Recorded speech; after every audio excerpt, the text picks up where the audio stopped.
Bonjour à tous. Donc on est sur cette première table ronde en fait de regard croisé. Donc l'idée c'est d'échanger entre corporate et start-up. Donc moi je suis Jean-Louis Delperrier, je suis associé au sein du cabinet Exton Consulting. Donc ce matin, ce qui va nous occuper pour échanger avec vous, c'est la tarification, la souscription et l'innovation au sein de l'assurance. Donc on est au cœur vraiment de la promesse assurantielle. Donc, j'ai le plaisir d'accueillir Anne-Laure Klein, qui est la Chief Operating Officer d'Accurate, qui a été d'ailleurs une InsurTech primée InsurTech de l'année il y a 1-2 ans, je ne sais plus.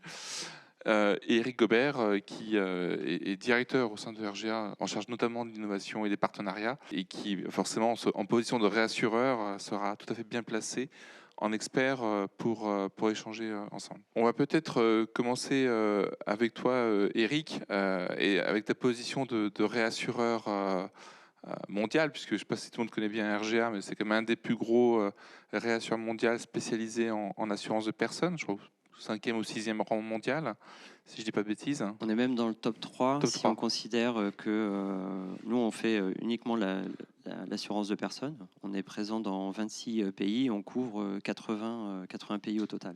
Une belle emprise géographique pour observer ça.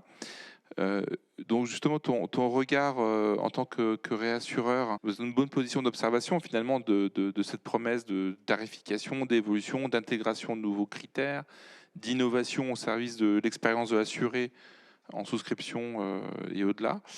Voilà. Quelles sont pour toi les grandes tendances qui se font jour sur le marché? Alors, bonjour à tous. Et ce qu'il faut bien intégrer, c'est effectivement souvent le positionnement assez méconnu du rassureur. On le connaît sur une première partie qui est le transfert de risque, quand on est sur des risques de pointe, où là, le réassureur va jouer, où tous les rassureurs vont jouer leur rôle. Et nous, on va intervenir aussi sur un deuxième volet quand on est en partenariat avec des compagnies d'assurance, des courtiers, et de plus en plus, et ça c'est vraiment le fait marquant de 2021, où même ça avait démarré en 2020, où les InsurTech viennent nous voir, frappent à la porte en disant « Nous, on veut travailler avec vous puisque vous êtes en mesure de nous aider sur du développement produit. » Alors nous, on a une forte expertise sur l'assurance emprunteur, sur la prévoyance. À partir de là, nous, en fait, quand on a une expérience forte en local, on peut mettre à disposition toute notre expertise, puisqu'on a nos bases techniques avec des critères très précis quand on est sur des populations précises, sur des tranches d'âge, des professions. Et on va mettre à disposition tout notre savoir-faire, que ce soit donc en tarification avec des outils très ingénieux.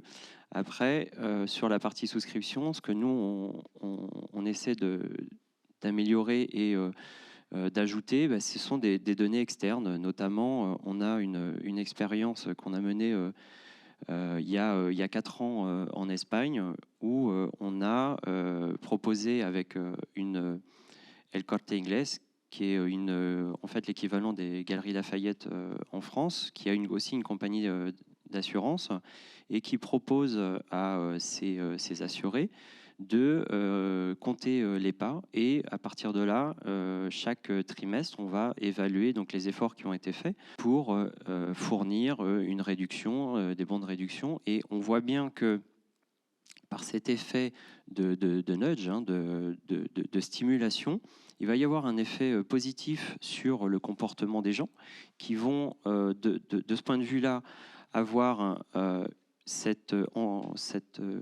idée de faire plus d'activités. On sait qu'il y a un lien entre la santé et justement l'activité, l'environnement de travail, l'environnement aussi dans lequel on est au quotidien.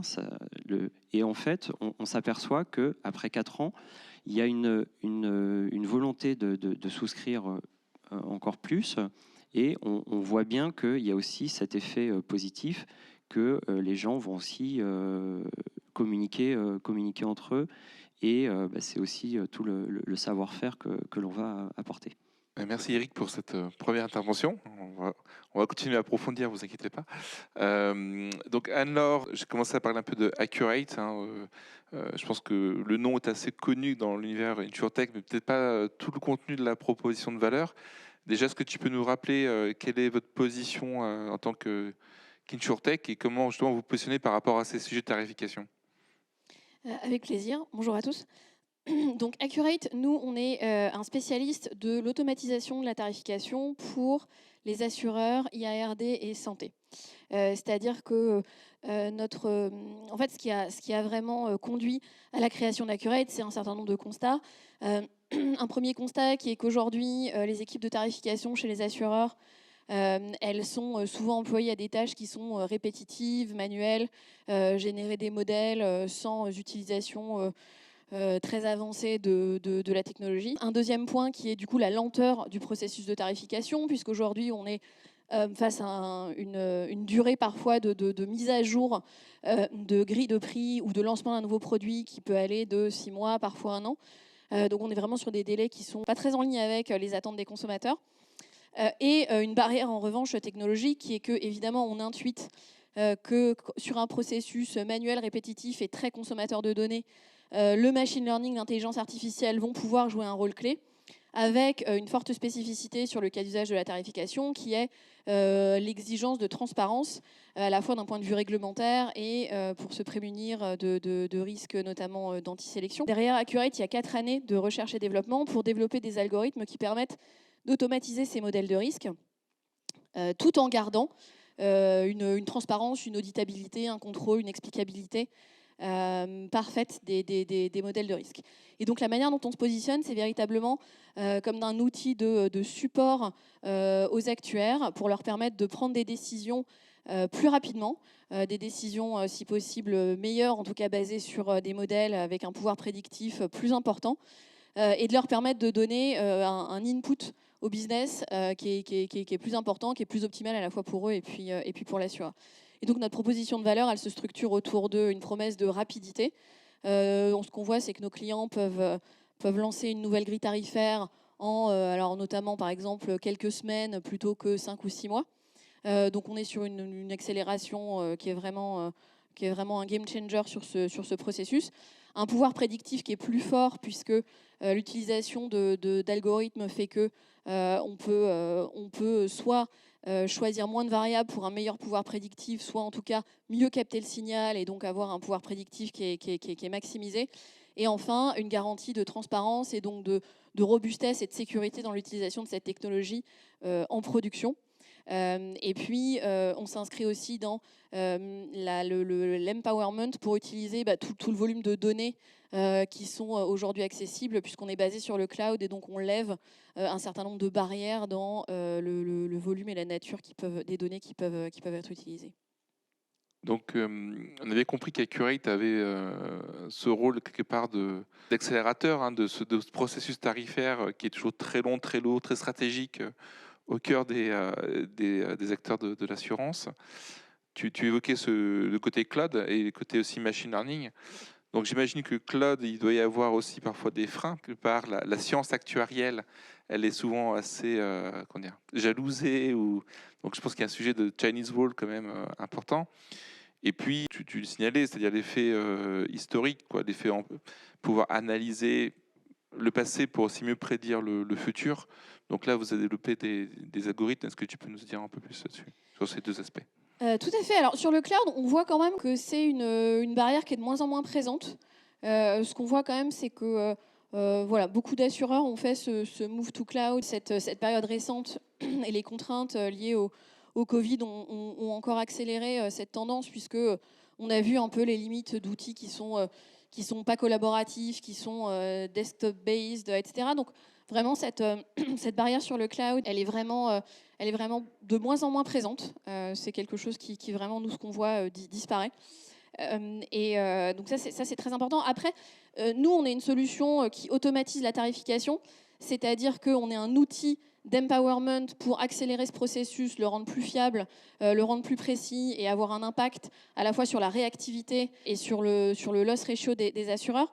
mais on n'est pas un outil qui intervient dans la secret sauce. C'est-à-dire qu'aujourd'hui, de toute façon, beaucoup d'assureurs utilisent les mêmes outils de tarification, c'est des outils qui sont manuels, et le savoir-faire vient de l'historique de données, les équipes de tarification, la connaissance business, la stratégie de captation de nouveaux clients, de rétention, les lignes produits sur lesquelles ils se positionnent. Donc nous, on est vraiment un outil d'empowerment, d'accélération, de facilitation, mais on n'est pas un outil qui intervient sur les données, puisque les données restent la propriété de l'assureur. Nous, on les touche pas, on travaille sur un système d'instances de cloud privative et sécurisée.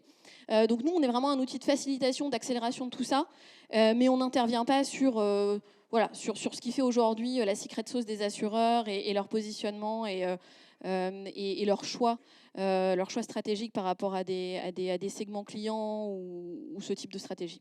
Et sur la partie algorithmique, tu disais donc qu'il y a eu 4 ans de R&D pour développer des nouveaux algorithmes prédictifs.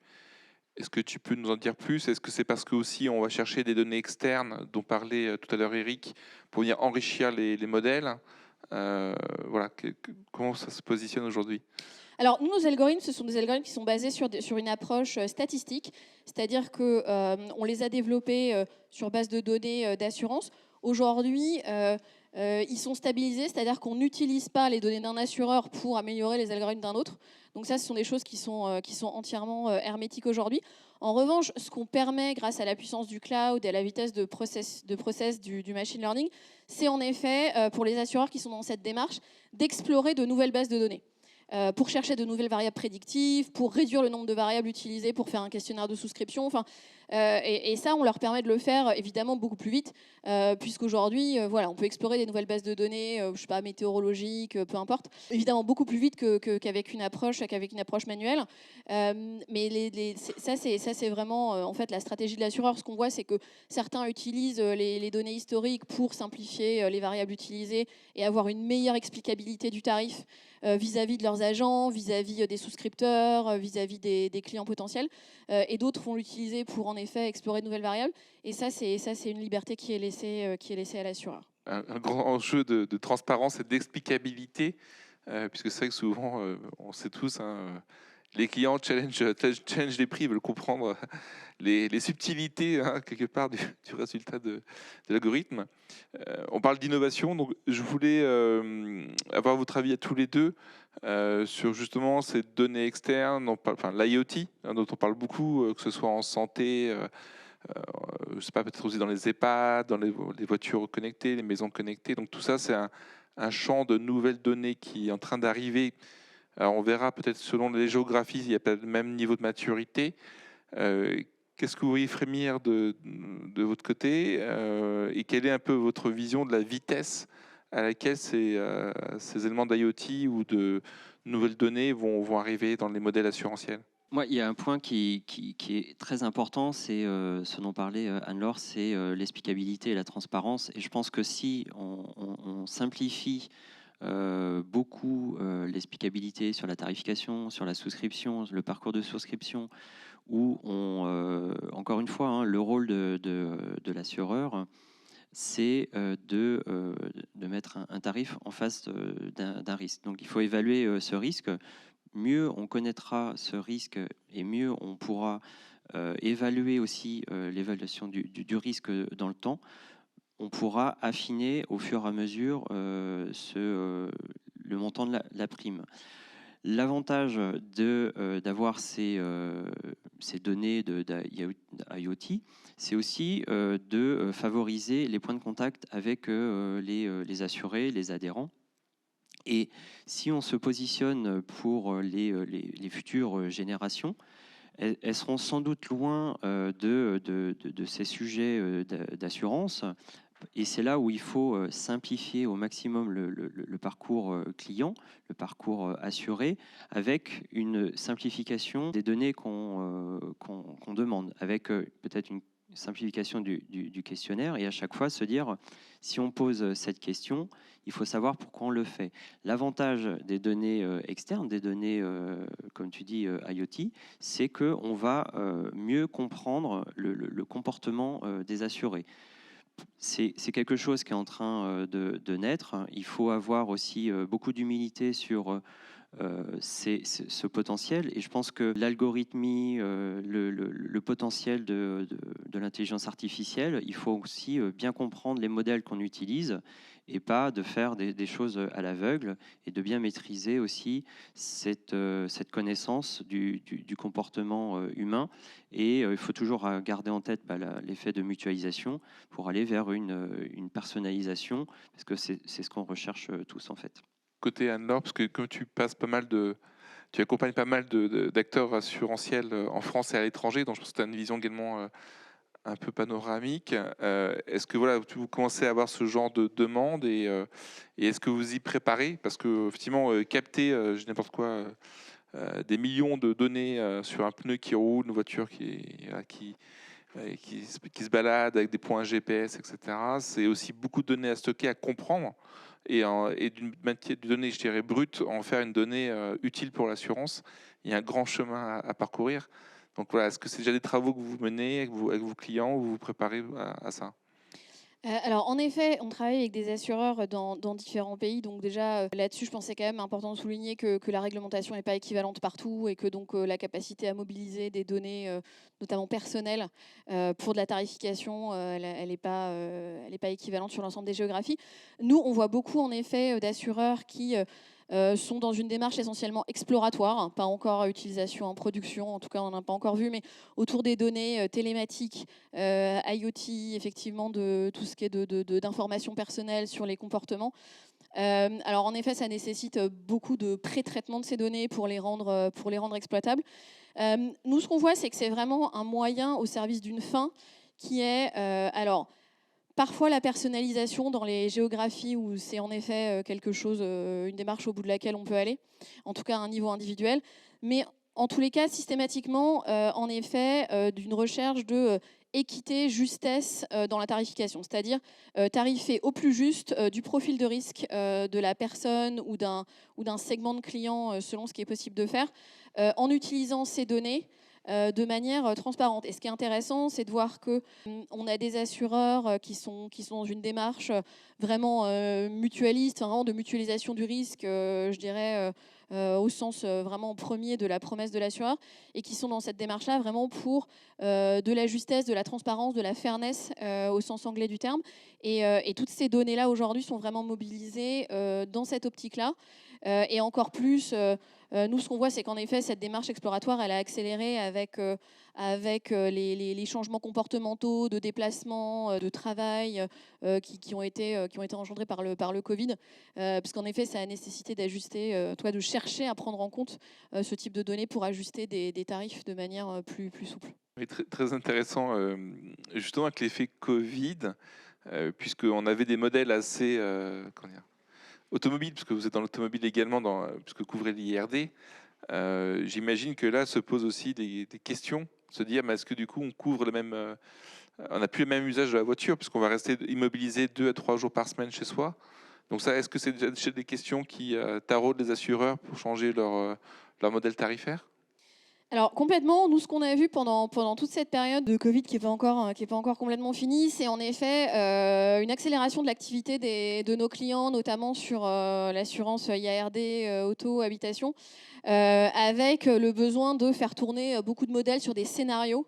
Voilà, des scénarios de changement de comportement, de la simulation, de modélisation, en effet utilisation moindre d'un véhicule, de sinistres qui se réduisent en fréquence mais qui augmentent en sévérité. Ce type d'exploration et de recherche de l'impact pour ajuster avec la réactivité qui va bien les grilles tarifaires, c'est vraiment des démarches exploratoires qu'on a vues chez nos clients qui ont vraiment utilisé Accurate de manière plus intensive que ce qu'on voyait auparavant. Un usage plus facilité de la donnée. De ton côté, Eric, donc justement, sur l'effet Covid, peut-être vu d'autres expertises santé, prévoyance vie, est-ce que vous avez vu des choses un peu nouvelles pour faire évoluer justement les modèles tarifaires ou de sélection, puisque vous êtes aussi un grand spécialiste de la sélection médicale avec des modèles très, très éprouvés. Voilà, quelle est ta vision là-dessus? Alors, il y a 2 points. C'est le premier sur la sélection médicale. C'est là où nous, en fait, on a beaucoup travaillé sur ce parcours et cette sélection à la fois des risques et des pathologies, des risques professionnels. Et à chaque fois, c'est ce que disait Anne-Laure, c'est ce côté juste et la notion éthique aussi. Et un deuxième point induit par le Covid, c'est nous, on intervient sur des risques catastrophes. Par exemple, quand il s'agit d'une tour qui est assurée par une compagnie, par exemple, c'est de dire, en fait, il va falloir ajuster le coût du risque en fonction du nombre de personnes qui est présente. Avec le télétravail, on voit bien que une tour n'est pas occupée maintenant à 100%, il va y avoir que 60 ou 80%, et c'est cette problématique maintenant qu'on va devoir intégrer, et l'effet induit du Covid est important. Et je reviens sur un point aussi qui est l'usage des nouvelles technologies va nous aider aussi sur le fait de comprendre le comportement des assurés. Et cette technologie doit nous accompagner au quotidien pour être en évaluation de nos risques potentiels. Imaginons qu'on va dans un autre pays. Il faut que notre smartphone qui est embarqué détecte qu'on a changé de pays et qu'on sache peut-être qu'on a une question qui nous dise mais voilà, est-ce que vous êtes bien assuré pour tel ou tel risque dans ce pays, et ça, c'est aussi le rôle de l'assurance pour qu'on soit couvert pour soi-même et puis aussi ses proches. Et ça, c'est aussi l'avantage de la technologie qui est au service de l'assuré, puisque c'est le thème de notre table ronde. J'ai une autre question, parce que tu vois, on voit qu'il y a de l'innovation qu'on cherche pour de l'expérience client, mais il y a aussi ces effets un peu... Il y a de l'environnement qu'on subit, donc on a parlé du Covid, on pourrait parler aussi des enjeux climatiques et de la RSE, qui peut ouvrir aussi un nouveau champ d'innovation à la fois souhaité et contraint quelque part, parce qu'il y a des réglementations. Comment vous appréhendez tous les deux ces nouveaux sujets dans vos métiers? Je sais pas, Anne-Laure. Alors, je dirais que nous, là-dessus, on s'inscrit vraiment en dérivé des préoccupations des assureurs. C'est pas ce qu'on remarque le plus en tous les cas dans les préoccupations de tarification. On est plus en effet sur les démarches d'ajustement dont on a parlé plus tôt. Donc côté Eric. Ce que nous, on cherche à faire, c'est de voir comment on peut, dans un produit, embarquer de la RSE. Donc évidemment, la chose la plus classique, c'est la partie actif. Et nous, côté passif, évidemment, on va se dire qu'est-ce qui va faire que tel assuré va choisir ce produit.